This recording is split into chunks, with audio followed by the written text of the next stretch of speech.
ભુજ તાલુકાના ખાવડા વિસ્તારમાં કોટડા ફાટક પાસે આવેલા કાંટા પર યુવાનને માર મારવામાં આવ્યો હતો, જે બાબતે ફરિયાદ થઈ છે।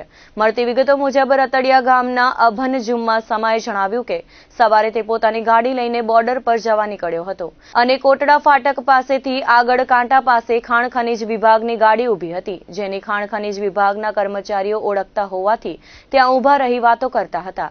તે દરમિયાન ધ્રોબાણા ગામનો કાસમ સિદ્દીક સમા ફોર્ચ્યુનર લઈને આવ્યો હતો અને લાકડાનો ધોકો લઈ ફરિયાદી પર હુમલો કર્યો હતો।